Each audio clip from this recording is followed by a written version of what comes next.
My channel ಯಜಮಾನ ರಾಮಾಚಾರಿ ಇಂದಿನ ಸಂಚಿಕೆಯಲ್ಲಿ ಏನಾಗ್ತಿದೆ ಅಂತ ಈ ವಿಡಿಯೋದಲ್ಲಿ ನೋಡೋಣ. ರಾಘು ಹಾಗೂ ತರಣ ಹೋಗಿ ಮನೆನ ಬಾಗ್ಲನ್ನ ತಟ್ತಾ ಇರ್ತಾರೆ. ಅಲ್ಲಿ ಆ ಹೆಂಗ್ಸಂತೂ ಬಾಗ್ಲು ತೆಗೆದೆ ಕಿಟಕಿ ಹತ್ರನೇ ನಿಂತ್ಕೊಂಡು ಕೇಳಿಸ್ಕೊತಿರ್ತಾರೆ. ಅಮ್ಮ ನಮ್ಮಿಂದ ನಿಮ್ಗೇನು ತೊಂದರೆ ಆಗಲ್ಲ, ಅಲ್ಲಿ ಒಬ್ರಿಗೆ ತೊಂದರೆ ಆಗಿದೆ ಅಂತ ಹೇಳಿ ಚಾರು ಬಗ್ಗೆ ಹೇಳ್ತಾರೆ ರಾಘು. ಆಗ ಇನ್ನೊಬ್ರು ಹೆಂಗ್ಸು ಬರ್ತಾರೆ. ಅಲ್ಲ ಕಣೆ ಪಾಪ ಅವ್ರಿಗೇನೋ ತೊಂದರೆ ಇದೆ, ನೀನ್ ಯಾಕೆ ಆಚೆ ನಿಲ್ಸ್ಕೊಂಡೆ ಮಾತಾಡ್ತಿದ್ಯಾ, ಬಂದ್ರಪ್ಪ ಮುಂದೆ ಅಂತ ಹೇಳಿ ಬಾಗ್ಲು ತೆಗಿತಾರೆ ಆ ಹೆಂಗ್ಸ್. ನೀವು ಸರಿಯಾದ ಜಾಗಕ್ಕೆ ಬಂದಿದ್ದೀರಾ ಅಂತ ಒಂದ್ ಹೆಂಗ್ಸ್ ಹೇಳ್ತಾರೆ.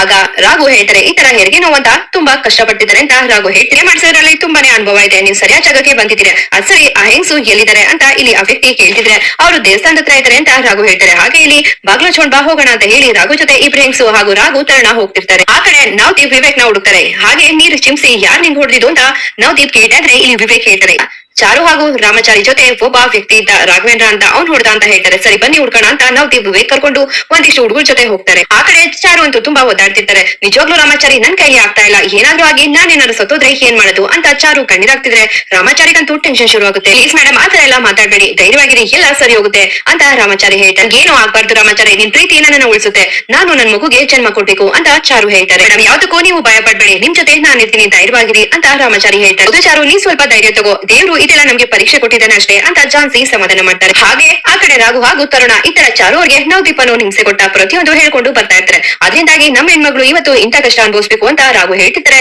ಅದೇ ಸಮಯಕ್ಕೆ ಇಲ್ಲಿ ವಿವೇಕ್ ನವದೀಪ್ ಒಂದಿಷ್ಟು ಹುಡುಗರು ಬರೋದ್ನ ರಾಘು ನೋಡ್ತಾರೆ. ಟೆನ್ಷನ್ ಅಲ್ಲಿ ಆ ಹೆಂಗಸರಿಗೆ ಏನು ಹೇಳ್ತಾರೆ ರಾಘು ತರುಣ ಹೊರಟೋಗ್ತಾರೆ. ಇಲ್ಲಿ ಆ ಹೆಂಗಸು ಕೇಳ್ತಾ ಇರ್ತಾರೆ ಏನಾಯ್ತರಪ್ಪ ಎಲ್ಲಿ ಹೋದ್ರಿ ಆ ಹೆಂಗಸು ಕೇಳ್ತಿರ್ತಾರೆ. ಅಷ್ಟೊತ್ತಿಗೆ ಇಲ್ಲಿ ವಿವೇಕ್ ನವದೀಪ್ ಹಾಗೂ ಒಂದಿಷ್ಟು ರೌಡಿಗಳು ಬರ್ತಾರೆ. ಹಾಗೆ ಇಲ್ಲಿ ನವದೀಪ್ ಕೇಳ್ತಾ ಇರ್ತಾರೆ ನಮ್ಮ ಮಗ ಮತ್ತೆ ಸೊಸೆ ಏನೋ ಡೆಲಿವರಿ ಪೇನ್ ಅಂತ ಓಡಾಡ್ತಿದ್ರು, ಹಾಗೆ ಒಂದಿಷ್ಟು ರೌಡಿಗಳು ಅವ್ರನ್ನ ಅಟ್ಯಾಕ್ ಮಾಡ್ಬಿಟ್ಟಿದ್ರು, ಅವ್ರು ತಪ್ಪಿಸ್ಕೊಂಡು ಎಲ್ಲೋ ಹೋಗ್ತಿದ್ರು, ನೀವೇನಾದ್ರು ನೋಡಿದ್ರ ಅಂತ ನವದೀಪ್ ಹೇಳ್ತೀರಾ. ಹೌದು ಕಣಪ್ಪ, ಯಾರೋ ಒಂದಿಬ್ರು ಹುಡುಗರು ನಮ್ಮನೆಗೆ ಹೆರಿಗೆ ಮಾಡಿಸ್ತೀರಾ ಅಂತ ಹೇಳಿ ಬಂದಿದ್ರು ಅಂತ ಆ ಹೆಂಗ್ಸು ಹೇಳ್ತಾರೆ. ಅವರಿಬ್ರು ಈ ಕಡೆ ಮೇನ್ ರೋಡ್ ಹತ್ರ ಹೋದ್ರಪ್ಪ, ಯಾವ್ದೋ ಒಂದು ಸಿಟಿ ಆಸ್ಪತ್ರೆ ಇದೆ, ನಾವೇ ಅಲ್ಲಿ ಕರ್ಕೊಂಡು ಹೋಗ್ತೀವಿ ಅಂತ ಹೇಳಿದ್ರು, ನಾವೇ ಅವ್ರಿಗೆ ಮೇನ್ ರೋಡ್ ನ ತೋರಿಸ್ಬಿಟ್ಟು ಹೋದ್ವಿ ಅಂತ ಹೇಳ್ತಾರೆ ಹೆಂಗ್ಸು. ಜಸ್ಟ್ ಮಿಸ್ ಆಗ್ಬಿಟ್ರು ನನ್ ಕೈಯಿಂದ ಅಂತ ಹೇಳ್ತಾರೆ ನವದೀಪ್. ಅವರು ಮೇನ್ ರೋಡ್ ಹತ್ರ ಹೋಗಿದ್ದಾರೆ ಅಂದ್ರೆ ಯಾವ್ದಾದ್ರು ಗಾಡಿ ಇಟ್ಕೊಂಡು ಆಸ್ಪತ್ರೆಗೆ ಹೋಗಿರ್ಬೋದು ಅಂತ ಇನ್ನೊಬ್ರು ಹೆಂಗ್ಸ ಹೇಳ್ತಾರೆ. ಹಾಗೆ ಇಲ್ಲಿ ನವದೀಪ್ ವಿವೇಕ್ ಹಾಗೂ ಒಂದಿಷ್ಟು ಹುಡುಗರು ಕೋಪ ಮಾಡ್ಕೊಂಡು ಅಲ್ಲಿಂದ ಹೋಗ್ತಾರೆ. ಹಾಗೆ ಇಲ್ಲಿ ರಾಘು ಹಾಗೂ ತರುಣ ಹೆಂಗ್ಸ ಹತ್ರ ಬರ್ತಾರೆ. ಅಲ್ಲಮ್ಮ ಅವ್ರ ಕಿಡಿಗೇಡಿಗಳು ಅಂತ ನಿಮ್ಗೆ ಗೊತ್ತಾಯ್ತು ಅಂತ ರಾಘು ಕೇಳ್ತಾರೆ. ಅವ್ರ ಜೊತೆಲಿರೋ ಗುಂಡಗಳು ನೋಡಿದ್ರೆ ಗೊತ್ತಾಗಲ್ವಪ್ಪ ಅವರು ಕಿಡಿಗೇಡಿಗಳು ಅಂತ, ಬಪ್ಪ ನಿಮಗೂ ಎಲ್ಲಿದ್ದಾರೆ ಅಂತ ತೋರಿಸು ಅಂತ ಆ ಹೆಂಗ್ಸ ಹೇಳ್ತಾರೆ. ಸರಿ ಅಮ್ಮ ಬನ್ನಿ ಅಂತ ರಾಘು ಹೇಳ್ತಾರೆ. ಆ ಕಡೆ ಚಾನ್ಸಿ ಟೆನ್ಷನ್ ಆಗಿರ್ತಾರೆ. ರಾಘು ಹೋದವರು ಬಂದೇ ಇಲ್ಲ, ಅವ್ರು ಎಲ್ಲೋದ್ರು ಏನೋ ಅಂತ ಚಾನ್ಸಿ ಹೇಳ್ತಿದೆ. ಡೋಂಟ್ ವರಿ ರಾಮಾಚಾರಿ ಅವರೇ ಅಂತ ಹೇಳಿ ರಾಘು ಬರ್ತಾರೆ. ಇವರು ಸೂಲ್ಗಿತಿ ಸುಬ್ಬಮ್ಮ ಅಂತ, ಇವರು ಹೆರಿಗೆ ಮಾಡ್ಸರಲ್ಲಿ ತುಂಬಾ ಫೇಮಸ್ ಅಂತೆ, ನೀವು ತಲೆ ಕೆಡ್ಸ್ಕೊಬೇಡಿ ಅಂತ ರಾಘು ಹೇಳ್ತಾರೆ. ಹಾಗೆ ಇಲ್ಲಿ ಅವರು ಚಾರು ಹತ್ರ ಹೋಗಿರ್ತಾರೆ. ನಾನು ಬಟ್ಟೆ ತರದೇ ಮರ್ಬಿಟ್ಟೆ, ಸ್ವಲ್ಪ ಮರೆ ಮಾಡುವಂತ ಒಂದ್ ಹೆಂಗ್ಸ ಹೇಳ್ತೀರಾ ಅಲ್ಲ. ಹಾಗೆ ಇಲ್ಲಿ ಒಂದು ಹೆಂಗ್ಸು ಸರಿ ಅಂತ ಹೇಳ್ತಾರೆ. ಒಂದ್ ಸ್ವಲ್ಪ ಬಿಸಿನೀರು ಬೇಕಾಗಿತ್ತು ಅಂತ ಹೆಂಗ್ಸ ಹೇಳ್ತಾರೆ. ನಾನು ಮನೆಗೆ ಹೋಗಿ ತರಷ್ಟೇ ತಡ ಆಗ್ಬಿಡುತ್ತೆ, ಇಲ್ಲೇ ಎಲ್ಲ ಹೋಗಾದ್ರೂ ತಗೋಬನ್ನಿ ಅಂತ ಇನ್ನೊಬ್ರು ಹೆಂಗ್ಸ ಹೇಳ್ತೀರಾ. ಸರಿ ಅಂತ ಹೇಳಿ ರಾಘು ಹೋಗ್ತಾರೆ. ವಿವೇಕ್ ಹೇಳ್ತಾರೆ ಇಷ್ಟ ಜಲ್ದಿ ಅವ್ರೆಲ್ಲ ಹೋಗಕ್ಕಾಗುತ್ತೆ ಅಂತ ವಿವೇಕ್ ಹೇಳ್ತಾರೆ. ನನ್ಗೂ ಗೊತ್ತಿಲ್ಲ ಬೇಟಾ, ಹುಡ್ಕಣ ಅಂತ ನವದೀಪ್ ಹೇಳ್ತಾರೆ. ಆ ಕಡೆ ಜಾನ್ಕಮ್ಮ ದೇವರಲ್ಲಿ ಪ್ರಾರ್ಥನೆ ಮಾಡ್ಕೊತಿರ್ತಾರೆ. ರಾಮಾಚಾರಿ ಹಾಗೂ ಚಾರುಗೆ ಯಾವುದೇ ತರದ ಅಪಾಯ ಆಗ್ಬಾರ್ದು, ಜಾನ್ಕಮ್ಮ ದೇವ್ರ ಮುಂದೆ ಕೂತ್ಕೊಂಡು ಬೇಡ್ಕೋತಾರೆ. ಹಾಗೆ ಆ ಕಡೆ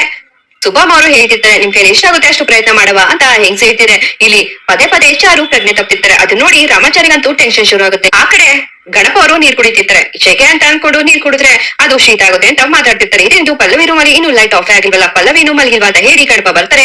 ಇಲ್ಲಿ ಪಲ್ಲವಿ ಮಿಥುನ್ ಜೊತೆ ಮಾತಾಡ್ತಿರ್ತಾರೆ. ಏನಮ್ಮ ಇದು ಇಷ್ಟೊತ್ತಾದ್ರೂ ಮಲಗುತ್ತೆ, ಲವರ್ ತರ ಗಂಡ ಜೊತೆ ಮಾತಾಡ್ತಿದ್ಯಲ್ಲ, ಅದು ಫೋನ್ ಅಲ್ಲೇ ಗುಡ್ ನೈಟ್ ಹೇಳ್ಕೊಂಡು ನೀನ್ ಹೇಗೆ ಇದ್ರೆ ಕತೆ ಮುಗಿತು ಅಂತ ಗಣಪ ಹೇಳ್ತಾರೆ. ಹಾಗಲ್ಲ ದೊಡ್ಡಪ್ಪ, ಒಂದೇ ಸಲ ಅನಿತಾನ ಈ ಮನೆ ಸೊಸೆ ಮಾಡ್ಬಿಟ್ಟು ನಾನ್ ಹೋಗೋಣ, ಇಷ್ಟು ದಿನನೇ ಕಾದಿದ್ದೀನಂತೆ, ಇನ್ ಸ್ವಲ್ಪ ದಿನ ಕಾಯ್ಬೋದಲ್ವಾ ಅಂತ ಪಲ್ಲವಿ ಹೇಳ್ತಾರೆ. ಹಾಗಲ್ಲಮ್ಮ, ಅವಳು ಜಾಸ್ತಿ ಹೇಗಿದ್ರು ಮನೆ ಬಿಟ್ಟು ಹೋದ್ಲು, ಈ ಕಡೆ ಡಿವೋರ್ಸ್ ಕೂಡ ಸಿಕ್ತು, ಈಗಾದ್ರೂ ನೀನ್ ಹೋಗ್ಬೇಕು, ನೀನು ಟೈಮ್ ನಾ ವೇಸ್ಟ್ ಮಾಡ್ತಿದ್ಯಾ ಅಂತ ಗಣಪ ಹೇಳ್ತಾರೆ. ನೋಡು ಪಲ್ಲವಿ, ನಾನು ಏನಕ್ಕೆ ಹೇಳ್ತಿದ್ದೀನಿ ಅಂದ್ರೆ ಇವರಿಬ್ರಿಗೆ ಡಿವೋರ್ಸ್ ಆಗಿರ್ಬೋದು, ಆದ್ರೆ ಇಬ್ರು ಪರಸ್ಪರ ಮನಸ್ಸಿಂದ ದೂರ ಆಗಿಲ್ಲ. ಅವ್ರೇನಾದ್ರು ಮನಸ್ಪೂರ್ವಕವಾಗಿ ಒಬ್ರನ್ನೊಬ್ರು ಮಾತಾಡ್ಕೊಂಡು ಇಬ್ರು ಒಟ್ಟಿಗೆ ಜೊತೆಲಿರೋಣ ಅಂತ ಹೇಳಿದ್ರೆ ಏನ್ ಮಾಡ್ತೀಯಾ. ಅದಕ್ಕೆ ಅದೆಲ್ಲ ಆಗಕ್ಕಿಂತ ಮುಂಚೆನೆ ನೀನು ಮಿಥುನ್ ಜೊತೆ ಹೋಗಿ ಸಂಸಾರ ಶುರು ಮಾಡ್ಕೋ, ಆವಾಗ ನಿನ್ನ ಮಿಥುನ ಯಾರು ದೂರ ಮಾಡಕ್ಕಾಗಲ್ಲ ಅಂತ ಗಣಪ ಹೇಳ್ತಾರೆ. ಇಲ್ಲ ದೊಡ್ಡಪ್ಪ, ನನ್ ಮಾತ್ ಕೊಟ್ಟ ಪ್ರಕಾರ ಈ ಅನಿತಾ ಮನೆ ಒಳಗಡೆ ಕಾಲಿಟ್ಟಾಗ್ಲೇ ನಾನು ನನ್ ಮನೆಗೆ ವಾಪಸ್ ಹೋಗೋದು ಅಂತ ಪಲ್ಲವಿ ಹೇಳ್ತಾರೆ. ನೀನ್ ಈ ತರ ಹೇಳ್ಬೇಕಾದ್ರೆ ಏನ್ ಮಾಡಕ್ಕಾಗುತ್ತೆ, ಆ ದೇವ್ರೇ ಕಾಪಾಡ್ಬೇಕು ಅಂತ ಹೇಳಿ ಗಣಪ ಹೋಗ್ತಾರೆ. ಆ ಕಡೆ ಚಾರು ನೋವು ಅಂತ ಹೇಳಿ ಸಂಕಟ ಪಡ್ತಿರ್ತಾರೆ. ಇಲ್ಲಿ ಸುಬ್ಬಮ್ಮ ಹೇಳ್ತಾರೆ ಮಗುತ್ತಾ ಇರೋ ನೀರು ಗರ್ಭಚೀಲ ಹೊಡೆದೋಗಿದೆ, ನೀರೆಲ್ಲ ಹೊರಗಡೆ ಬಂದಿರೋದ್ರಿಂದ ಮಗುಗೆ ಉಸಿರು ಕಟ್ಟೋ ಸಂದರ್ಭ ಬರುತ್ತೆ, ಎಲ್ಲ ನನ್ ಕೈ ಮೀರೋಗಿದೆ, ನನ್ಗೆ ಏನು ಮಾಡಕ್ಕಾಗಲ್ಲ ಅಂತ ಸುಬ್ಬಮ್ಮ ಹೇಳ್ತಿದ್ರೆ. ರಾಮಾಚಾರಿಗಂತೂ ಟೆನ್ಷನ್ ಶುರು ಆಗುತ್ತೆ. ಹಾಗೆ ಇಲ್ಲಿ ಚಾರು ಇದ್ದಕ್ಕಿದ್ದಂಗೆ ಪ್ರಜ್ಞೆ ತಪ್ಪೆ,